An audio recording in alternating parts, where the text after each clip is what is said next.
Ito naman hong budget briefing dyan sa Senado. Sisimulan na raw ho yan sa Setyembre. Brigada Ann Cortez, i-brigada mo! Brigada Live Report. Kinumpirma ni Senate Committee on Finance Chairperson Senator Win Gatchalian na may tentative schedule na sila sa gagawin nilang budget briefing sa Senado. Susunod na step, magkakaroon kami ng DPCC hearing. This is on September 1. After September 1, magkakaroon ng kami ng budget briefing. So yung mga agencies pupunta dito para i-brief ng mga senators. Ayon kay Gatchalian, imbes na simulan agad ngayong Agosto, ang pagtalakay dito ay inilipat nila ito sa nasabing araw bilang pagbibigay daan sa hiling na makasama ang mga economic manager.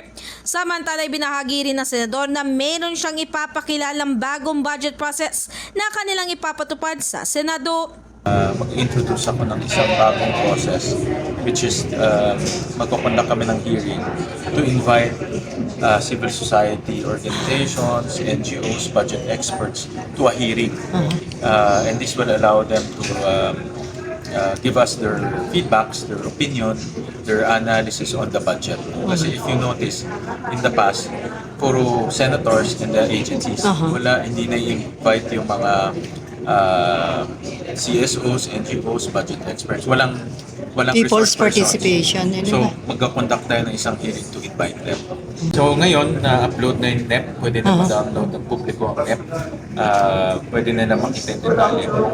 Hihingi kami sa kanila ng assistance on analyzing the NEP. So, pwede silang mag-suggest. For example, pag nakita nila na masyadong malaki pa rin ang budget sa flood control. Kung nakita nila na yung flood control project sa lugar nila hindi maayos, pwede silang mag-comment. Kasi sa NEP, lahat to naka-upload na eh. Tiniyak naman din ito na hindi siya papayag na magkaroon ng anumang insertion, lalo na sa BICAM ng mga programang hindi naman parte ng 2026 National Expenditure Program. In the heart of changing lives, ako si Brigada Ann Cortez ng 105.1 Brigada News FM Manila, The Music News Authority. Brigada Balita. Ang bahaging ito ay hatid sa atin ng PowerCell Salabat, ginhawa ng bawat nangangarap.